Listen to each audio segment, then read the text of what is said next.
What is going on? Welcome to the channel. We have Next Gen Poker team right here. I'm Frankie, well known as Francesco. I'm Jack, but you can call me Jello. I'm Matthew, but you can call me Rosie. All right, so we're here today at Durant, Oklahoma, Choctaw Casino. 1-2 buy-in, all buying in for 300.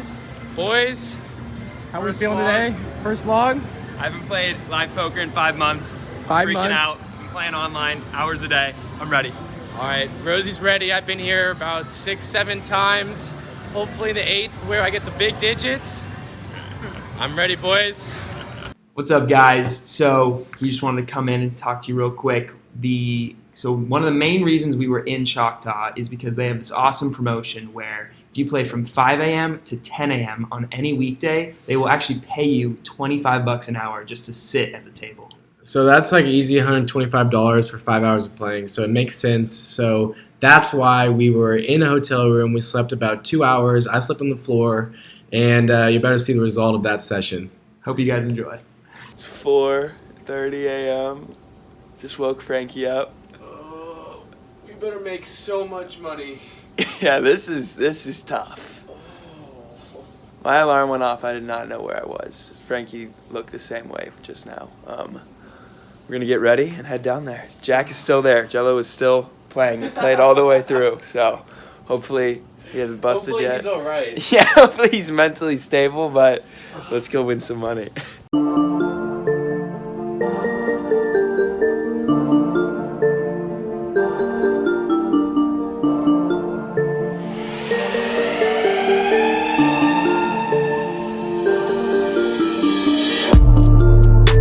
First hand we're gonna go over, we look down at pocket aces. There's one limper, the button makes it 15. Us in the big blind, we're gonna raise that up to 40. Could even raise a little bigger here, but I don't mind my sizing. Folds back to the button, he thinks it over. How about 100? And makes it 100. Music to my ears, obviously, we have the best hand in poker. Our decision's already made as he slides the chips out. We're just gonna wait a little bit before announcing. I'm all in. All in, and he's in agony. Oh, what did I do? I don't know if I can fold kings. He announces he has kings, which is shocking to me. I figured he would snap off kings. He flips it over in my face while he deliberates. Just give me a minute to think about it for 1 second. I know you got aces. I should be going 7-4. Will you show me if I fold?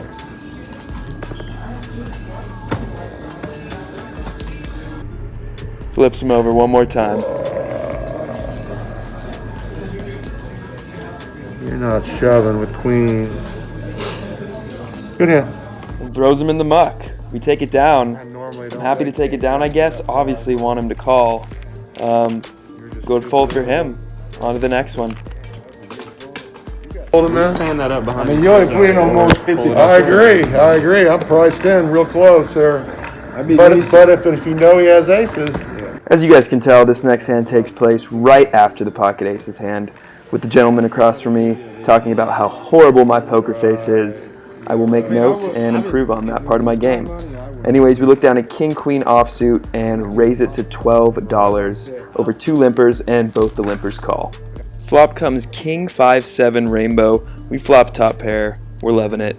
We throw out a c-bet for $20, and only the button calls. The turn is an ace of diamonds, not my favorite card. Definitely going to slow down and check here, and he checks it back.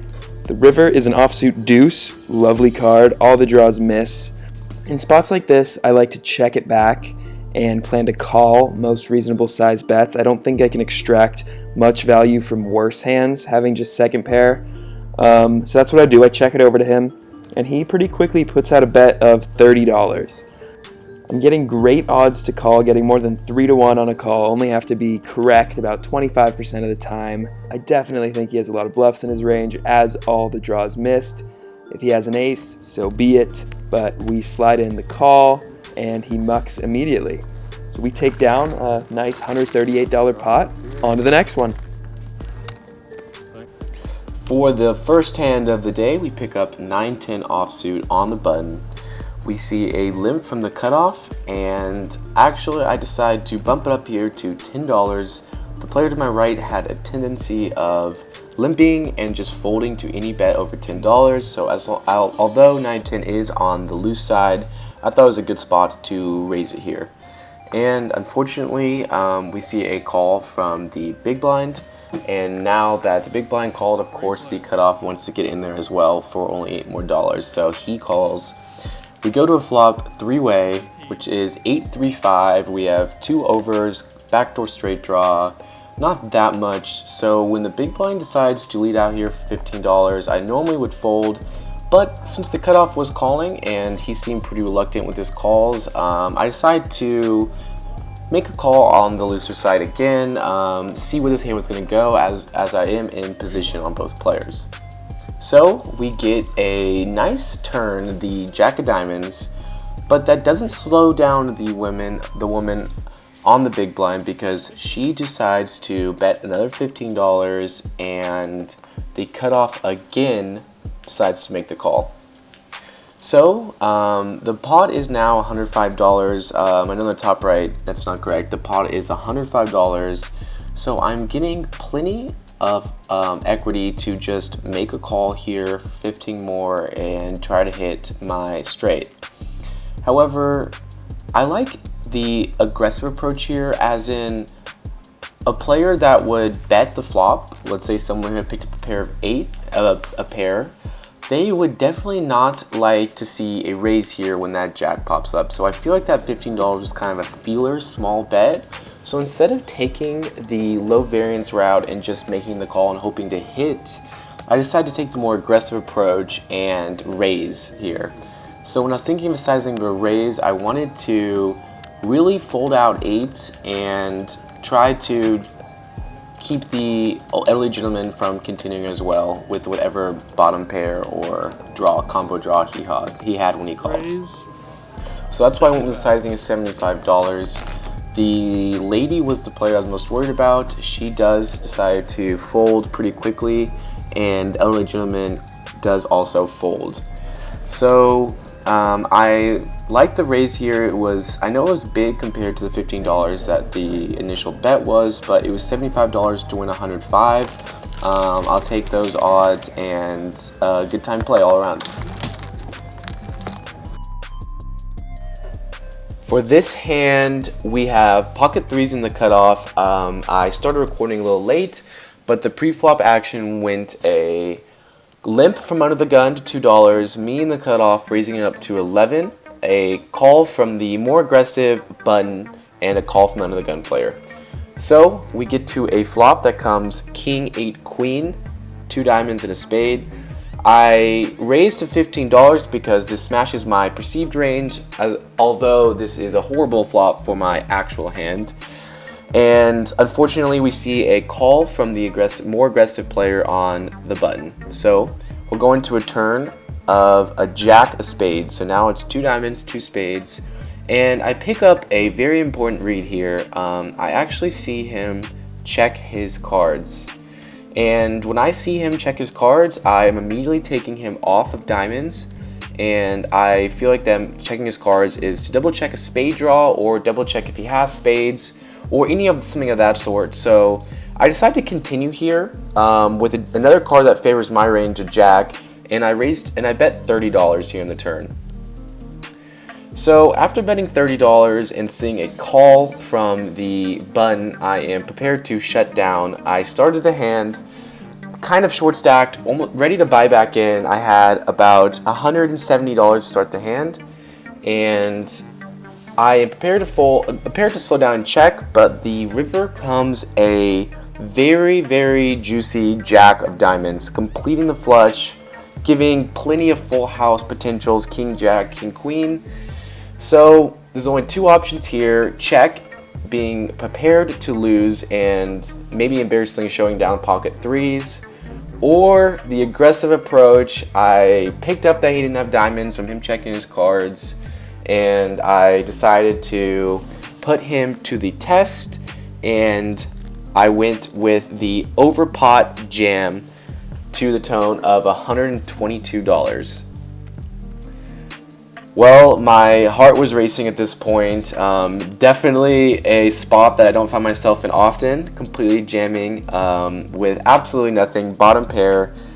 And so we're praying for a fold here, and thankfully within about 15 seconds, the aggressive player decides to muck, and he tells me that he had King 10 of spades. The next hand we're going to go over, we look down at Pocket Kings, my second favorite hand in poker. There's two limpers. I raise it to 10 on the button. The small blind calls and both the limpers call. So we're heading to a flop four ways, which comes 10, 6, 9 with two hearts. Very draw heavy board. Definitely going to c-bet here. I elect to size for $20. Folds around to this gentleman who rips it in for 81. Same guy that I went against with the aces versus king hand pre-flop. I want you guys to listen to what he says to me here. Either way, you're going to see it. Because I'm going to show you. I take this as a form of weakness. I view it as him kind of giving me an out. Basically saying, if I fold, he'll show me what he had. I won't feel bad about it. So he's kind of incentivizing me to fold, in my opinion. That obviously would mean that he doesn't have that great of a hand. So after thinking it over, I flip in a chip to call. And he doesn't look too happy. The board runs out, and he says, You win. Music to my ears. He flips over Queen Jack. He flopped an open-ended straight draw and ripped it in as a semi-bluff. We made a good call. We held. On to the next one. For the next hand, we pick up 7-8 offsuit in the big blind. The button limps for 2, small blind completes, and I check it back.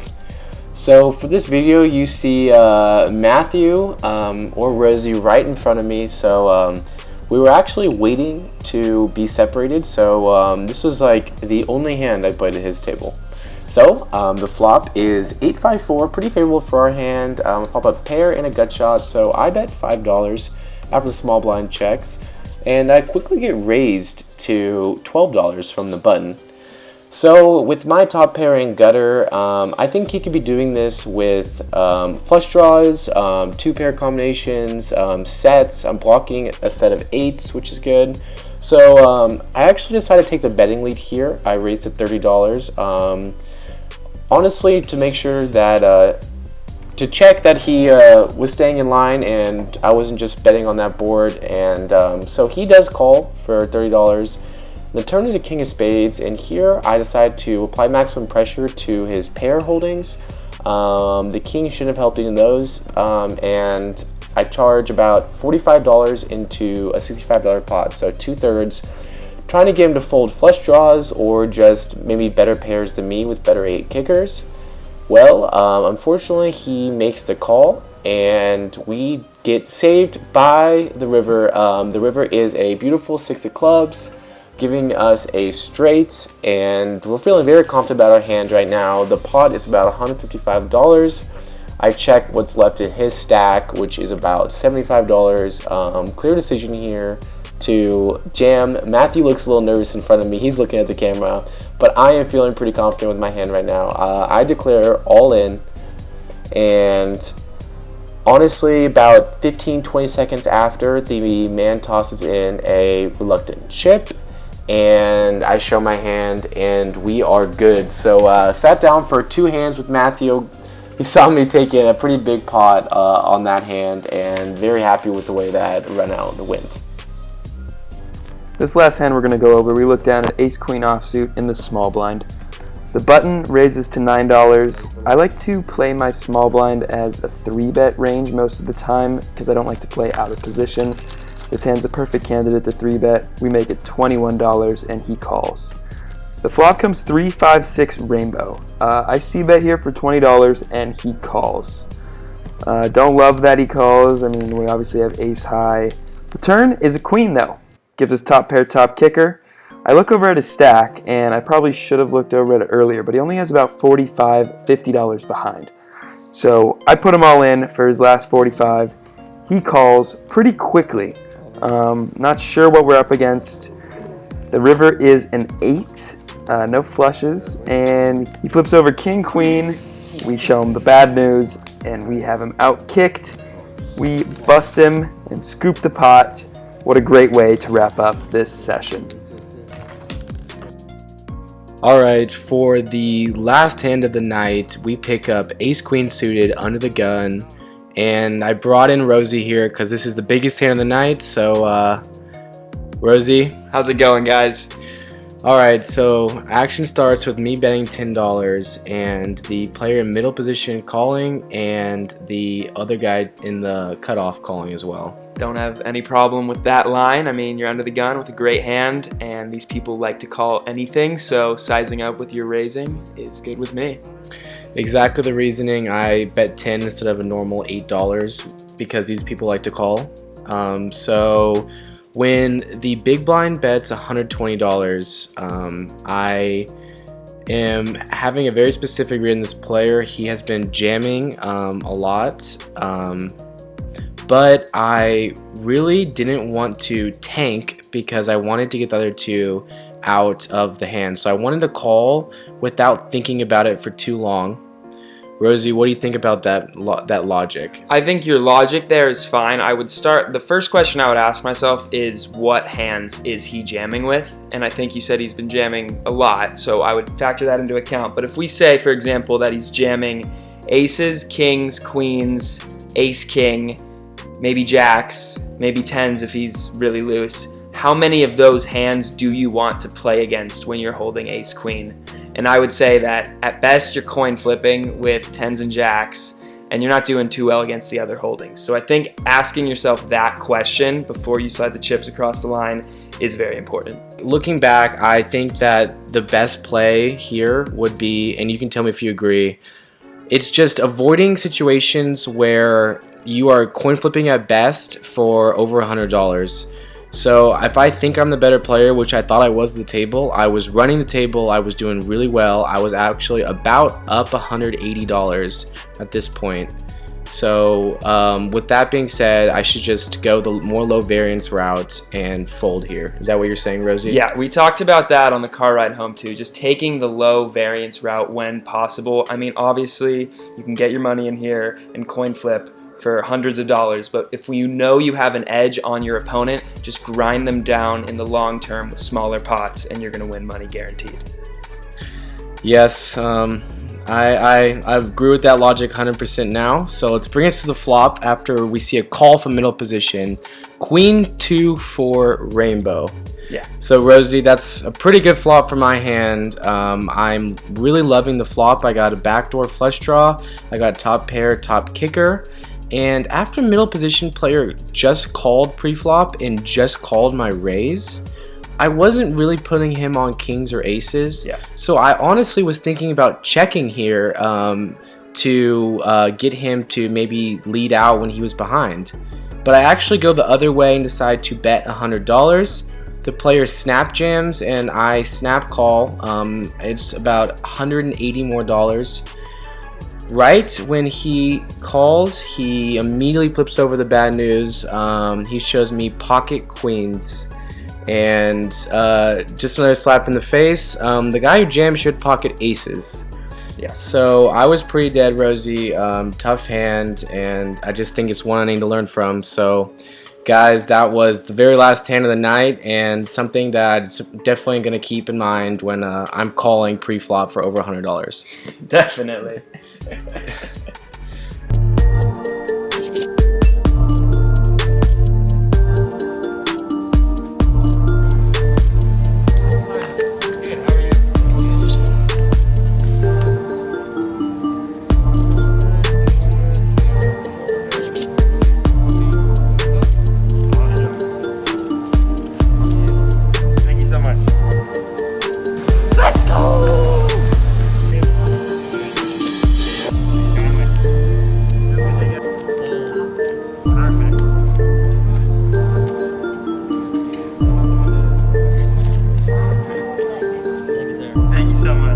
All right, we just wrapped up our morning session. We played from 5 to 10 a.m. Got the whole $125 in promotion money, as you guys saw. And on top of that, was lucky enough to bring home an extra $145 in profit, bringing me up to $270 in the green on the morning, plus $30 last night. Means we made $300 this trip. celebrating with some dank breakfast before we head back.